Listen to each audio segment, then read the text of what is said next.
just encouraged that you came out to hear about what the Lord's called me to in the DRC. Let's start here, DRC in Kenya. I made this presentation mostly on my specific journey. I would have liked to include more about Congolese culture and people because I've just fallen in love with it. But unfortunately that didn't make this presentation, but I can send out resources after this. But anyways, to get started, just a timeline since I was here last year.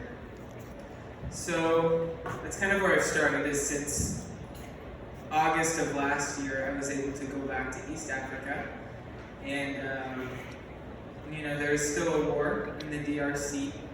There was this M23 rebel group that had taken over the city, forced me and my team, 17 people, to evacuate the DRC, evacuate Goma, which is in the east, to Nairobi, Kenya. And so we had been there from January 31st, 2025, all the way until October 2025.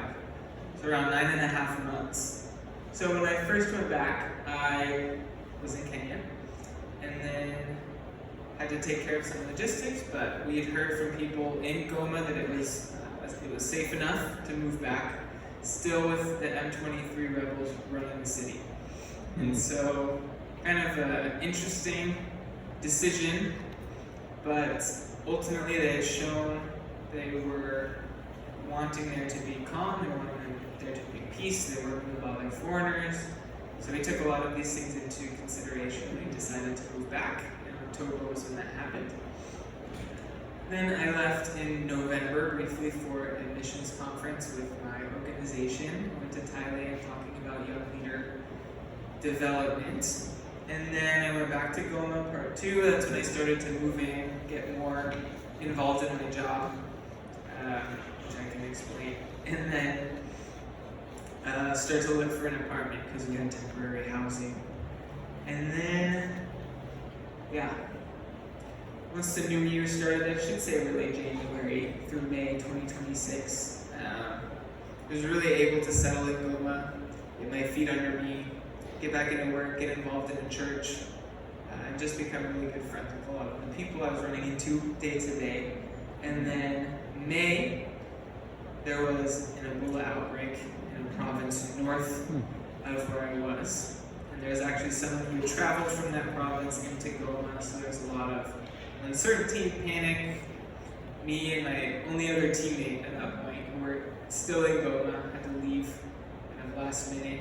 And 3 hours after we left, the border closed, and then it didn't reopen for a whole month. So if we didn't get out when we did, we would have been stuck there. And it would have been okay, I just wouldn't have been able to come here when I did, which for other reasons I can explain later, was just really important that I got out. So very grateful to the Lord. And I've been in the States since, middle of June. So, return to Nairobi. So I can kind of explain for people that are less aware what I actually do. So, it's probably important. So what the Lord had called me to do initially was kind of twofold. There was first an electricity company, like what I mentioned at the service today, an electricity company in the DRC that I had joined in order to bridge the energy gap, which is very significant. 70% of the country, 70 million people not having electricity.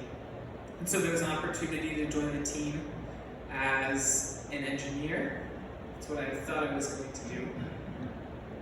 And I did for a few months, but then that quickly transitioned more into project planning and cross-team management and things like that.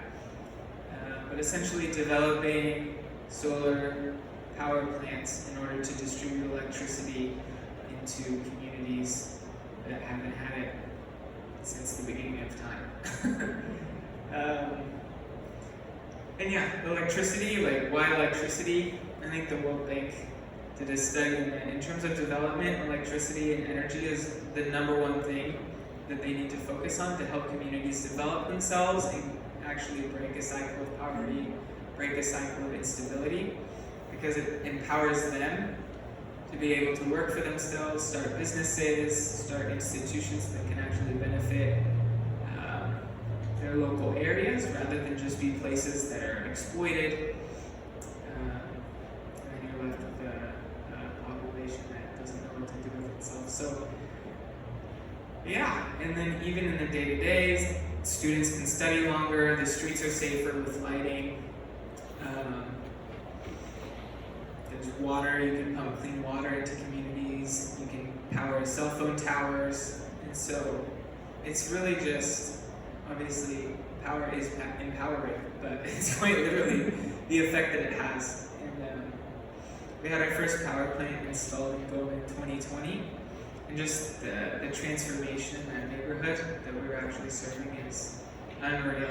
And I think a third of the small businesses in the community were started after we had put in electricity.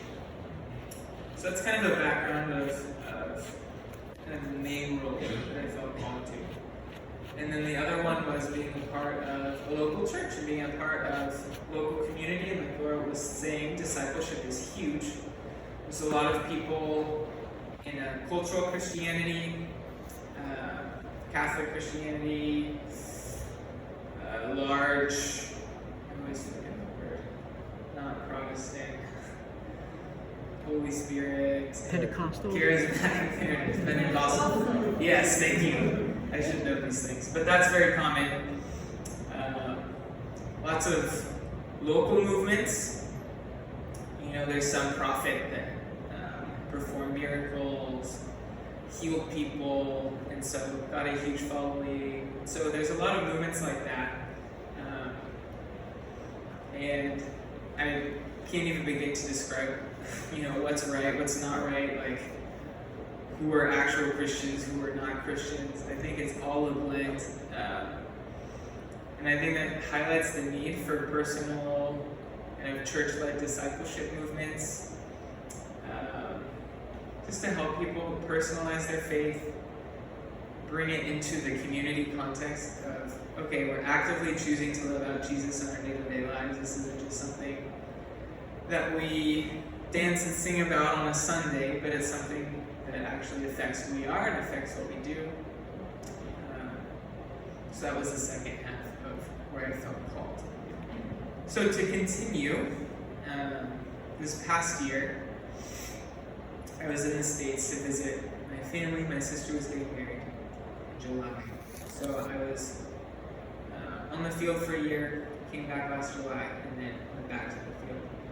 So this is the top picture. That's our team, our new routine. That's the name of the company. And we have a nice little office in Nairobi. We do themed Fridays, so everyone dresses in the same color on Friday, and that's I think it was blue this time. I'm wearing a DRC jersey that my brother-in-law bought me. Yeah, some of my work in Nairobi when I was there had to do with a project actually in Uganda. It was very difficult to work in Congo while there was the war, and the group was sanctioned, so it was tough to get access to money. So we were looking for other projects. One of them was in Uganda, and so a few different islands. In Lake Victoria, which is the biggest lake in Africa. Similar in size to the Great Lakes here in the US. And so, similar idea, but different country, different people, no access on these islands, huge fishermen villages. So that was a fun project to work on.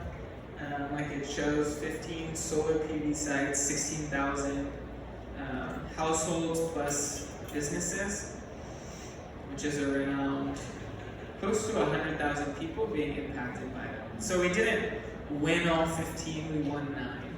So that's still 8,000 businesses and households, so around 6 people per household. So quick math is 54,000.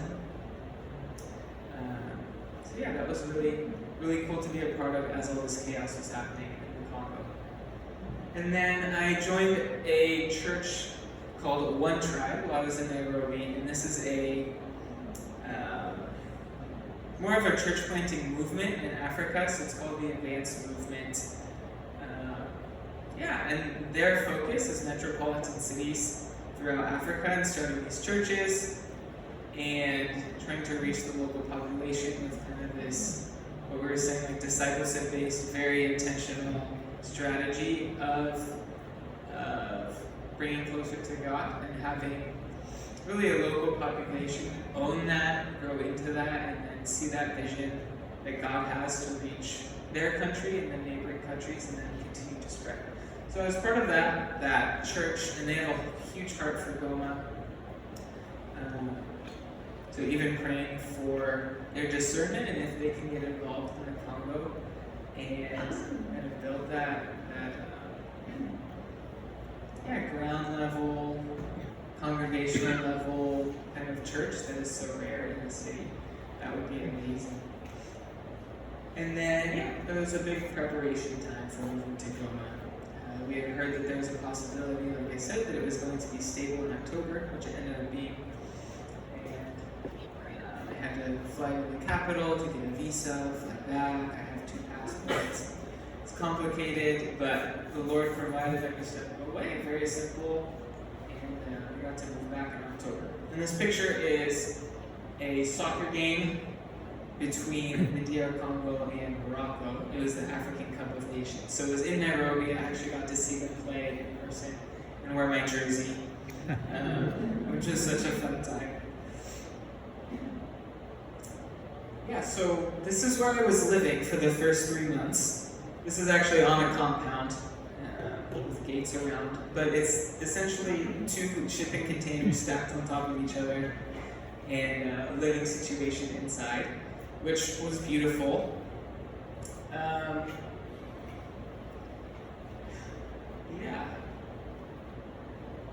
And honestly, this was a big significant moment just in testing the waters to see if Goma living there was actually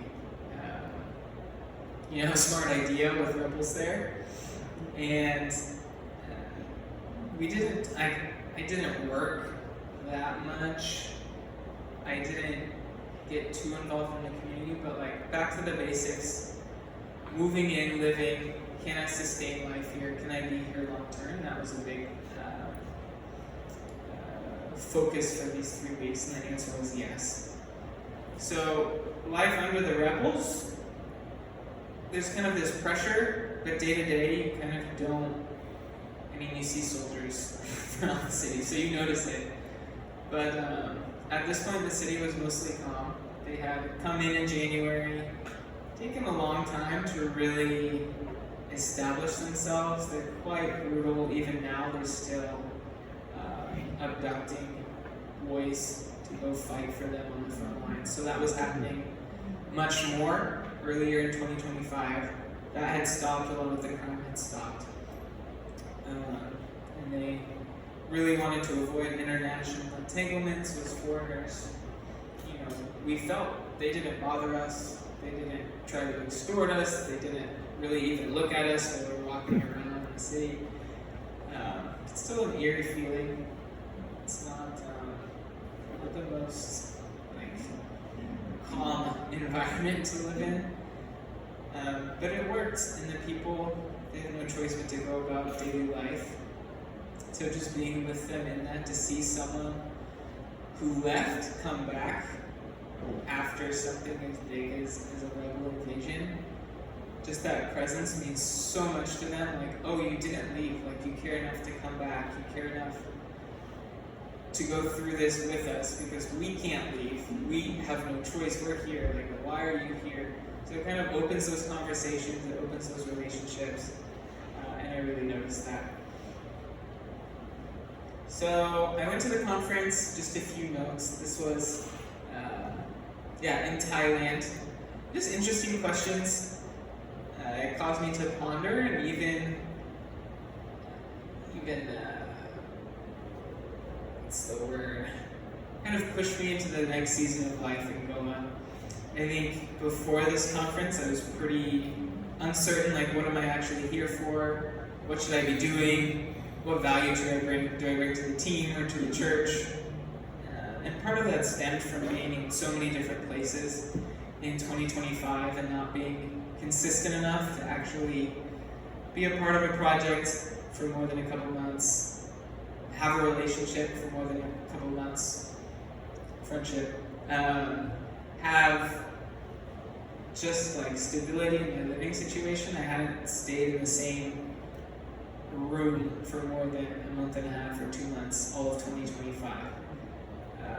So a lot of that instability affected how I felt about what I was doing and if it was significant. And so this conference really was encouraging for me, empowering to kind of focus on the vision first. I do have to answer that question. Why am I here? Why did the Lord bring me here? Like, what am I doing as a team? Which really got my mind back to what Nuru's vision is in terms of bringing electricity to people and this discipleship vision. Like, yes, I want to be in Goma. I want to be a part of a church. I want to help steward a culture of discipleship in that church. Kind of having a vision of what I wanted to do and then being empowered to lead that if no one else is going to. I think I'm not naturally a self-starter, but I've had to learn how to do that in Congo because there's just not a lot of systems there. There's not a lot to build off of. And so you really have to learn, okay, what would be, essentially, what sounds cool? Can we do it? Maybe? Okay, let's try to walk in that direction. So that's a lot of what the projects that we do are there, both relationally at church and in Nuru. My team also is involved in mental health services and special needs ministries. And it's just like, I don't know. Does this sound cool? Is this useful? Like, is this something Jesus would be pleased with? Like, yes. It's like, okay, what's the first step? And kind of draining for me.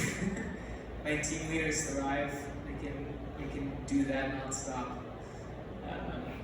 But for me, I just have to learn, like, okay, I have this cool vision. What can I do to play a small role in it? And yeah, this conference was really helpful. I listed just a few questions that I was pondering. Even working on a team, working for my company. If I want to lead, it seems like that's what the company needs. Can I also depend on people that I'm working with?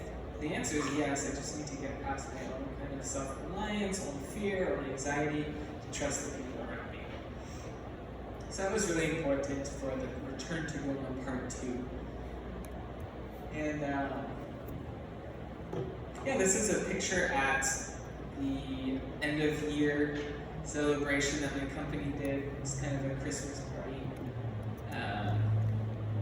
So in November, we were able to resume construction for a second power plant in Congo that was 3 times the size of the first one, 3 times as many people impacted. And so these are some of my coworkers that were able to rejoin the company. They were jobless for 8 months during the war. So if you can imagine, not only are you under occupation, but you don't have any income, all the banks are closed. And so being able to just have something for people to do, so life-changing for them. Whether or not we're able to put in electricity almost, which we're close to that power plant being commissioned, should be the next week or 2, which is so exciting. I work really closely with the 2 guys on the left and then the ladies on the right. They're on the commercial team. But just such a joy to be around. They're so passionate about what Nuru is doing. And it's something that they also get to be a part of. It's like we're bringing electricity to our own communities, our own people. Like we're essentially making a new name for Congo, especially in the East. It's been a lot of just death, corruption, decay, disease. It's like we're starting something new, like there is a hope for Congo. And so I really dove into that during this return. And then I'd say another significant development during this time was being involved in my local church. So I found, it's a small congregation, it's an Anglican church. The bishop is a missionary from Britain, Great Britain.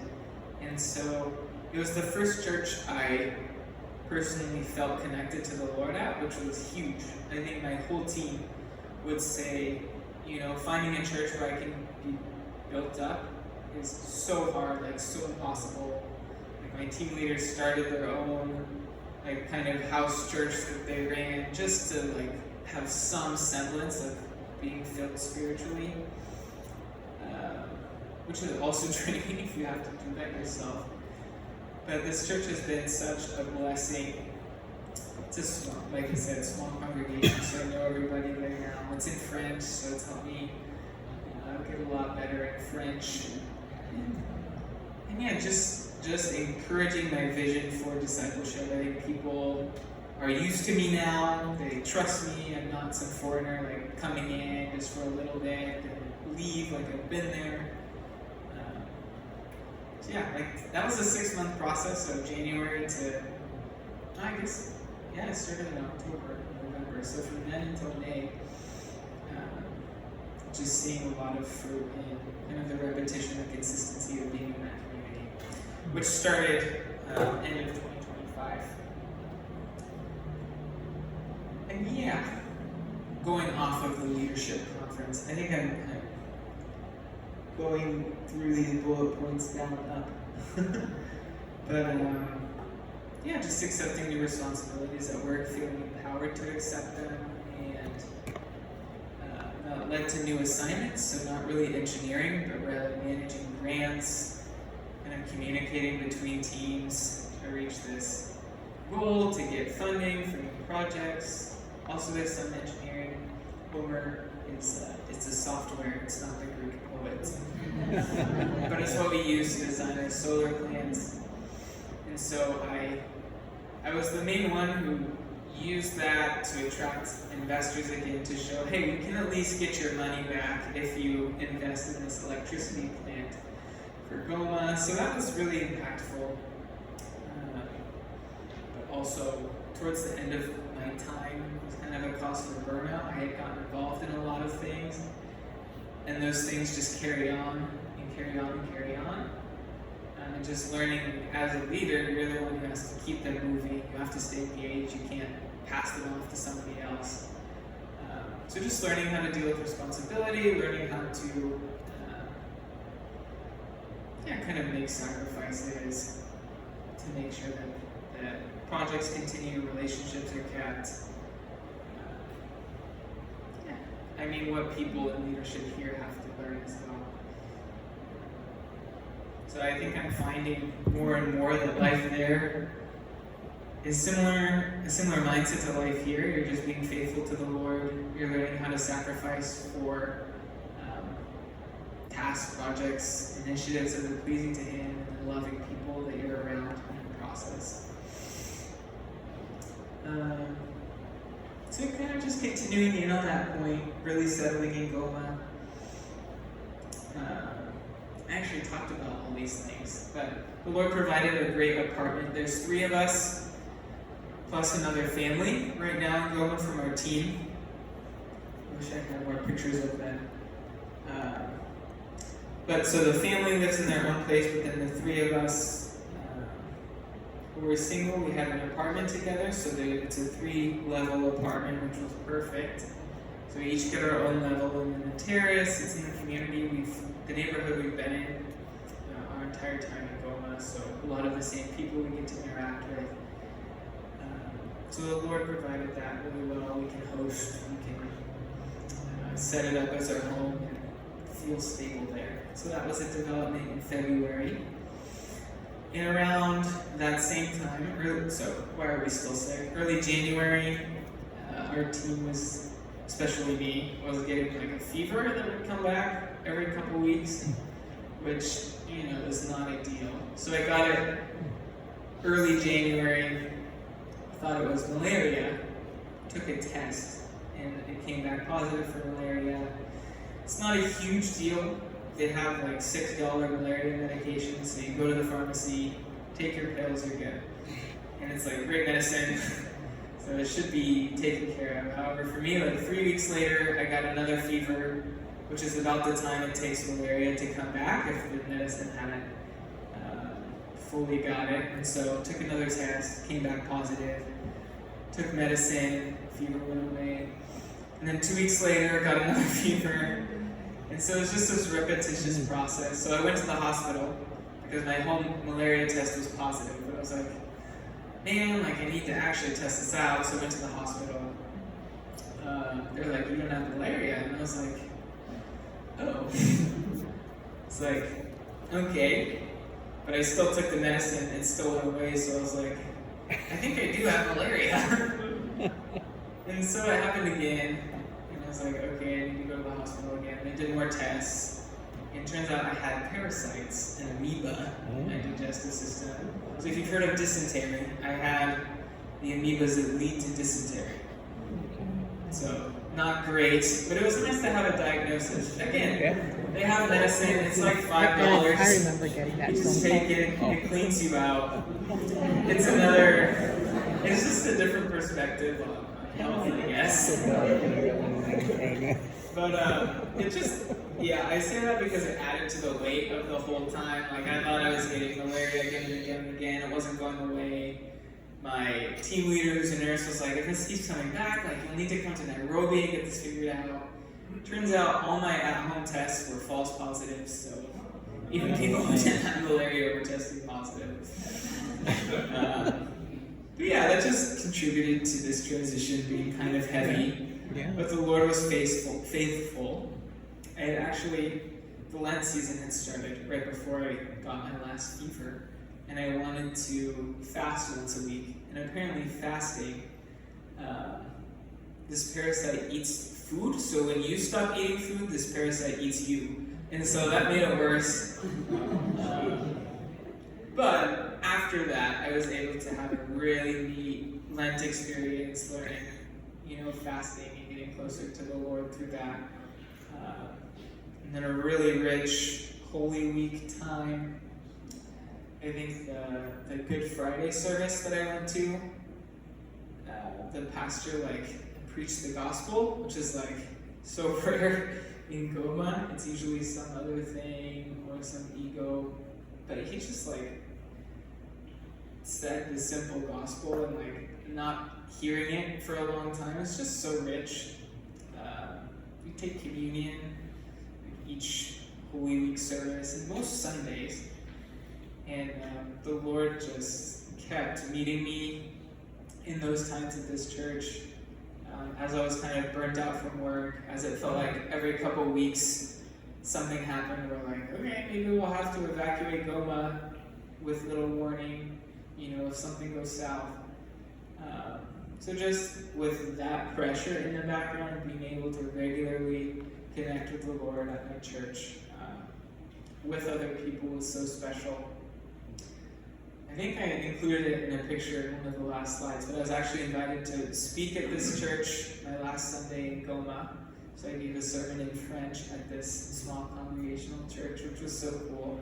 Just felt like, okay, now I'm starting to be able to feed into these people who have fed into me. And yeah, this friend, I don't know if there's a laser pointer here, but this friend, his name is Emil. And I had known him before I left Goma and had stayed in touch. And it's only him and his grandma. His parents left him. I think his dad cheated on his mom. Complicated story. His grandpa died, and then his uncle died during the war. So he was left with his grandma. So really just trying to be a friend and a big brother to him. And he actually mentioned in one of our talks, Ryan, I have all these serious questions, and just my friends, they don't really get it. They just want to go to school. They just want to be on Instagram or play their sports. But just asking really deep questions, and you've really just received me well. You've been like a big brother to me, and I'm really grateful to you. So that was a highlight of my time, is being able to have relationships like that. So you can continue praying for him. He actually, he's in an interesting spot. He came to me, I think in April or March, and as he's just disillusioned with the church in Congo, like a lot of youth are, kind of with corruption and extortion by pastors. kind of like not congregation first leadership. He had friends who invited him to a mosque, so he came to me, he's like, Ryan, I'm nervous to say this to you, but I converted. And I was like, well, what do you mean? And he's like, I'm Muslim now, do you hate me? And I was like, no, I don't hate you. And then when I clarifying questions, like, well, what do you believe about Jesus? He's like, oh, he's still my Lord and Savior. So it's like, he's in an interesting spot, and I think he wants the community, he wants like the just like having a moral ground to stand on, like actually living out your faith. That's what's attractive to him, and it seems like the Muslims are doing that better than the Christians. They probably say they are, at least on a larger scale. But yeah, pray for him. Still trying to pour into him and being like a voice of that truth in his life. Still inviting him to church.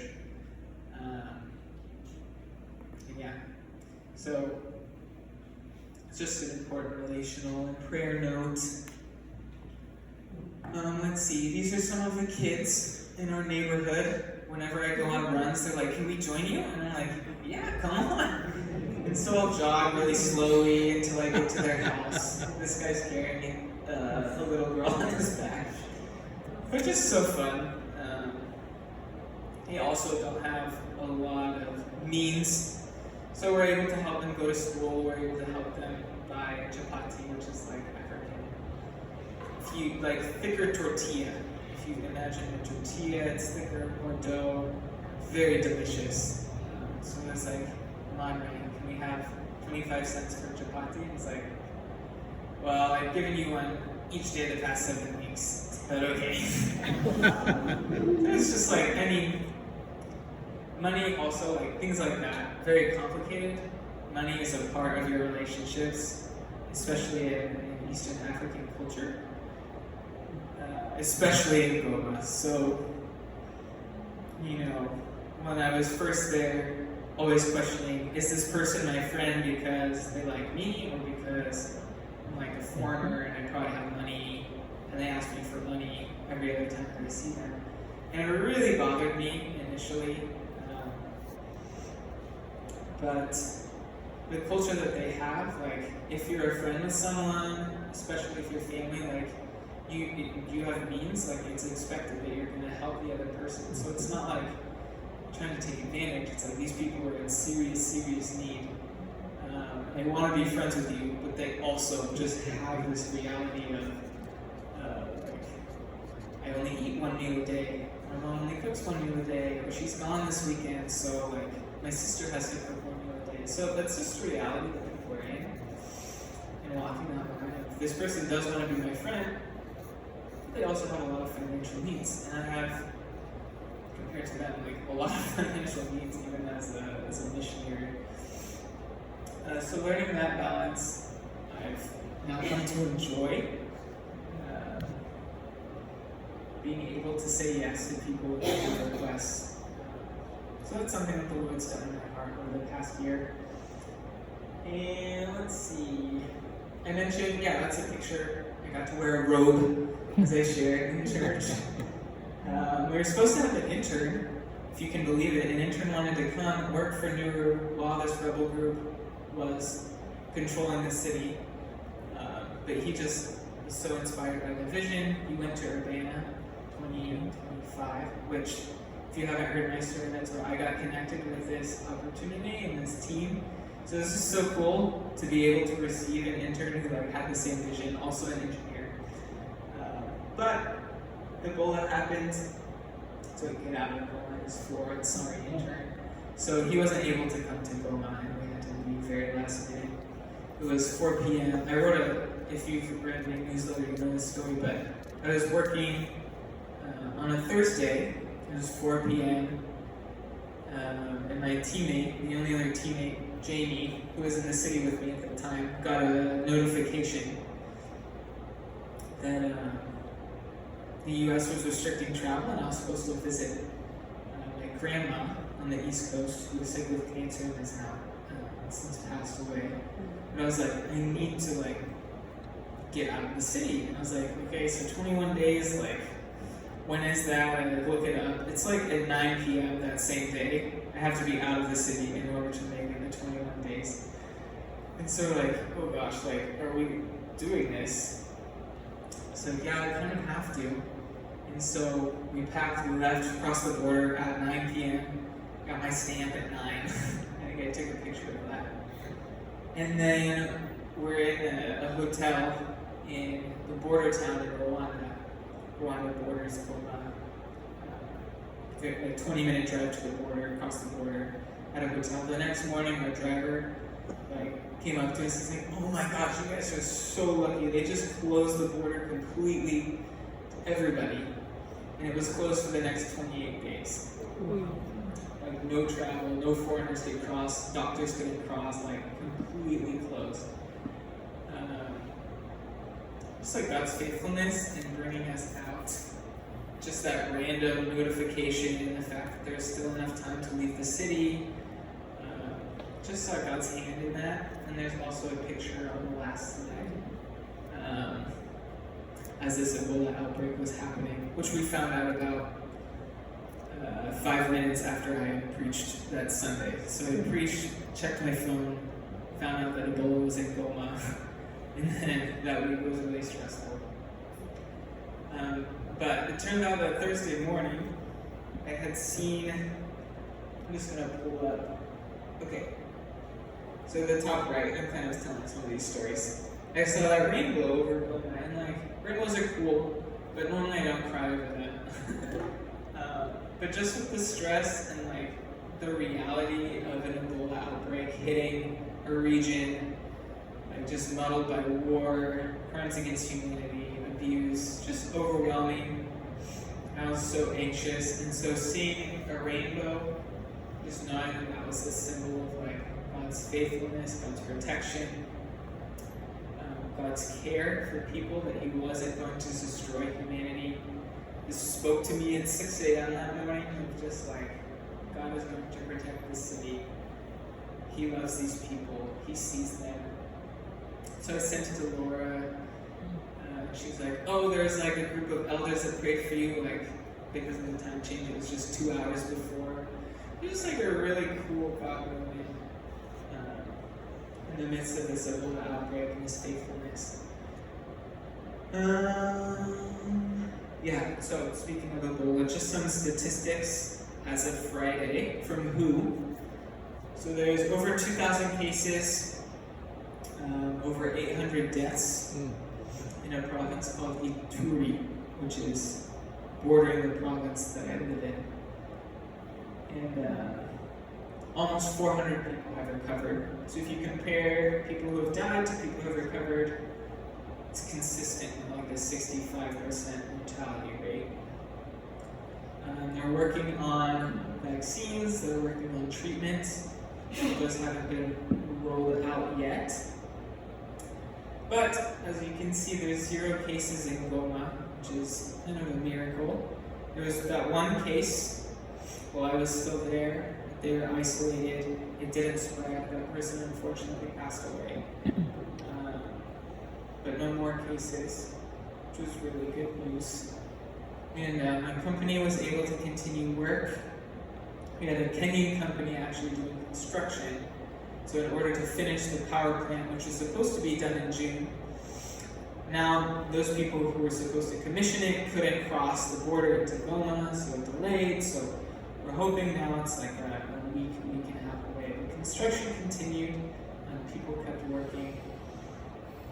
And our next promising project is in the capital where the Ebola outbreak is occurring. So pray for that. We're also under a lot of pressure because of the war. We're like really delayed on when we said we would do this. There's Ebola. But this project in the city called Bunia is going to be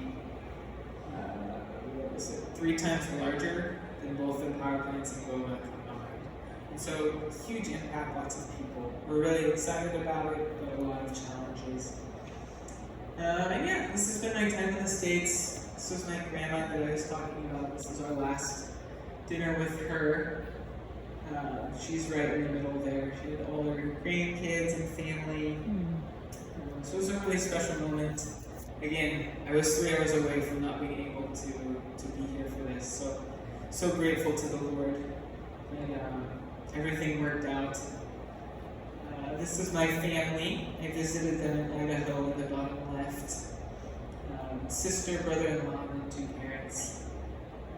And yeah, it's been fun, a little disorienting. I've had to still work, so I've had meetings at 1 a.m. I've had meetings at 5 a.m. and 4:30. So it kind of sucks. Not gonna lie, but this is coming off of a time where I was feeling burnt out. So maybe that's another prayer point, is like, just need to get to a stabilizing position. I'm sad to be leaving, but I'm also excited to be on the same time zone as my coworkers. Yeah, rich, difficult, also with my grandma passing away. Kind of just, yeah, in a bunch of ways right now. But like I said, God's been faithful, connected with Him. And I've been encouraged by this community in a lot of different ways. Let's see, I've told the rainbow story.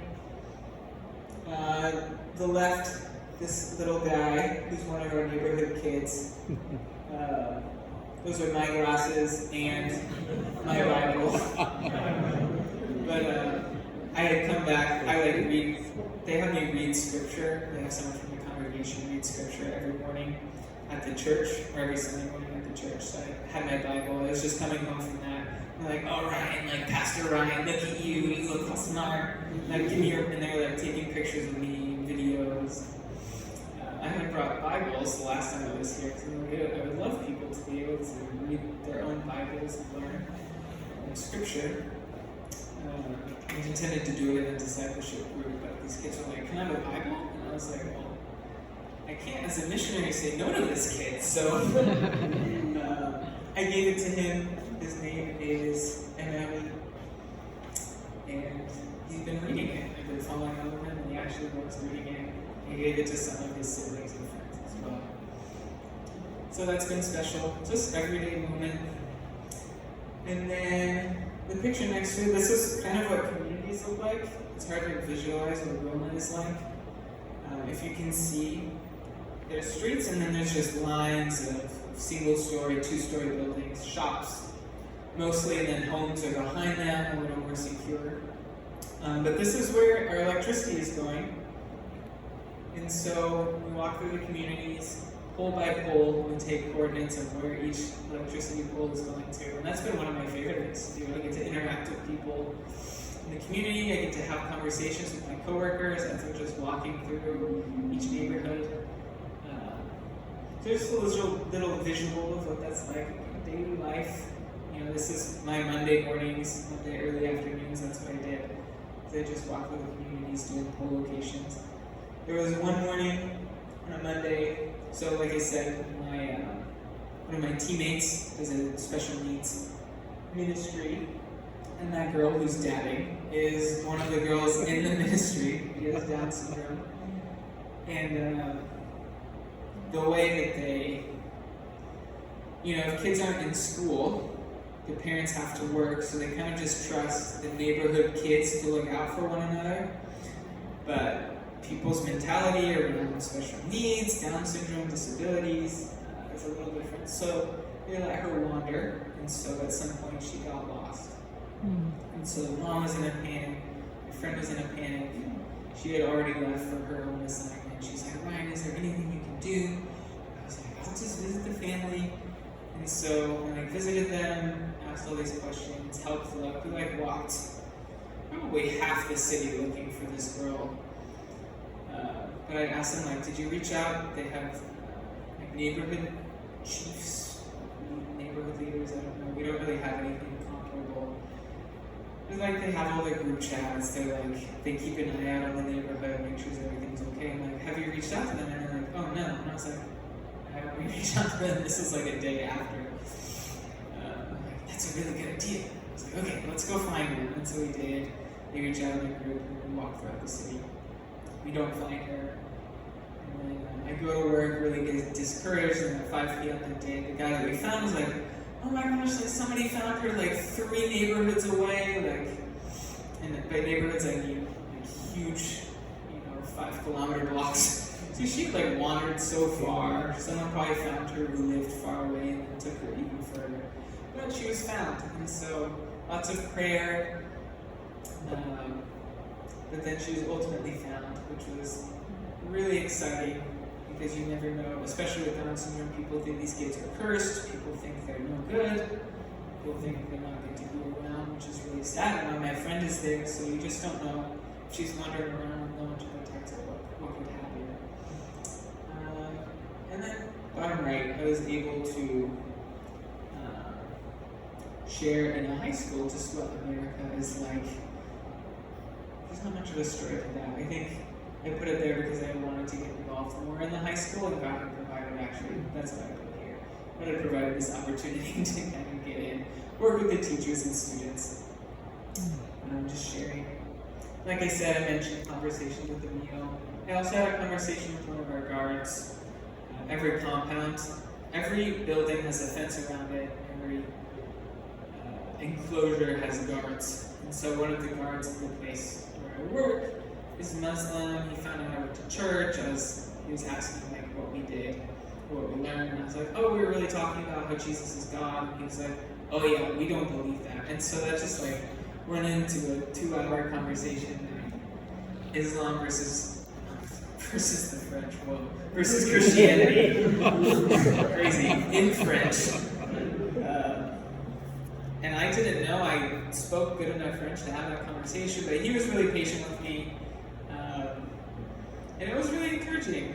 Like, I knew most of what he had mentioned in Islam, but I got to ask questions about him thinking. He was similar to Emil, just like raised Christian, found that Muslims actually live out and take their faith seriously, more seriously than the Christians, so he like converted really into the mosques these days.